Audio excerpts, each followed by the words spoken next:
Today we'll explore the story of the anime called Blue Exorcist. Rin Okumura is a young boy who has impulsive and restless behavior and, because of that, always ends up having bad results in school and never getting a good job for a long time. Rin, along with his twin brother Yukio, was raised by father Shiro Fujimoto and grew up on the outskirts of the church. Frustrated with his lack of academic and professional success, Ren watches as his brother is accepted into a local school, known for receiving students with a high degree of intelligence, and despite being proud of Yukio, he feels disappointed in himself by comparing himself to him. After being prompted by Azumi and Mariota on going to a job interview, Rin saw Shiro consulting a girl named Yui, and commented that being an exorcist must be hard, with having to get rid of things that don't even exist, to which Shiro disagreed and claimed that demons exist within human hearts. On his first day working at the supermarket, Rin seems optimistic to do the right thing, but the boy is very clumsy and makes a mess of every task he's given, making his boss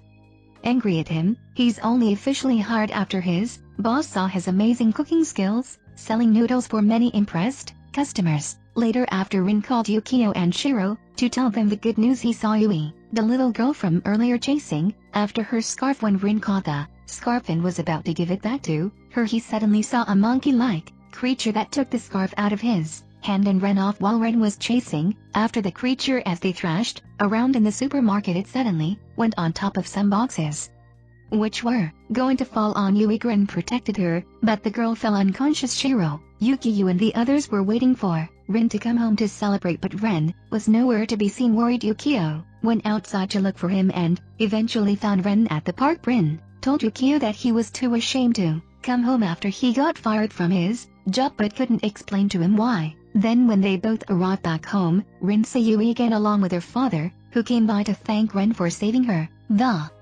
little girl's father says it's not Ren's fault, as the girl is very clumsy and always getting in trouble. Rin says that it's not her fault if she is being picked on with weird things happening to her. After hearing this, the father leaves, angry, saying he's going to ask the bully who is doing this to his daughter, but Yui says the things that are tormenting her are not humans but evil fairies. Thinking the daughter is daydreaming, the father ignores it, even though Rin defends the little girl. Shiro gives Yui the lucky charm, and after the two leave, he says Rin is grounded after being fired and having to pay for all the damage at the supermarket. The next day, after he woke up and saw a letter from Yukio saying that he had to leave earlier than planned, Rin started to see a lot of small black creatures floating in the sky. He went outside and began to wonder why no one around him was noticing them. Then suddenly Reishi and his gang appeared and asked Rin to come along with him to have a talk. In the alley, Reishi tries to give Rin money as a request for him not to mention the fight that they had the other day, as it would damage his own reputation and his chance of getting into the True Cross Academy. Rin declined the offer, but when Reishi said that he should accept the money because his family was poor and Yukio got into the academy only for his grades and will be in debt, Rin punched him, saying that he could insult him all he wanted but not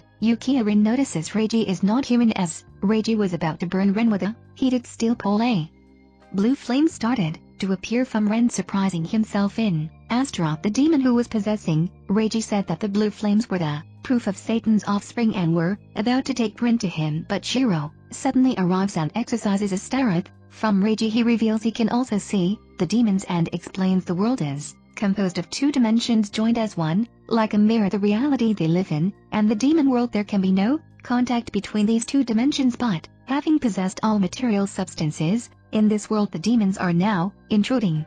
He warns Rin to protect himself as they are coming for him. Rin is confused and asks why they are after him. Shiro then explains that Rin is not human. He is the son of a demon born by a human woman, and the demon is not any demon but Satan. Afterward, a horde of demons starts to appear and attack Shiro and Rin, and they have to run as the sheriff scares the demons along the way. In the dark alley, Reishi wakes up and is confused for not remembering what happened to him after his friends clarify the situation and say Rin was to blame. Reishi gets infuriated and ends up being possessed again by the same demon. Shiro and Rin finally get home. The other priests say they have triple, reinforcing the spiritual barrier surrounding the monastery. Shiro gives Rin the sword Kumakin, a legendary demon-slaying sword from ancient times which was used to seal his demonic powers. Shiro asks the boy to take very good care of the sword and never draw it once, drawn his demonic powers will be awakened and he can never be human again. Grin asks if his brother is also a demon, and Shiro says as Yukiya was underdeveloped and frail he proved too weak to sustain the power outside. Astaroth then reached his body and his demon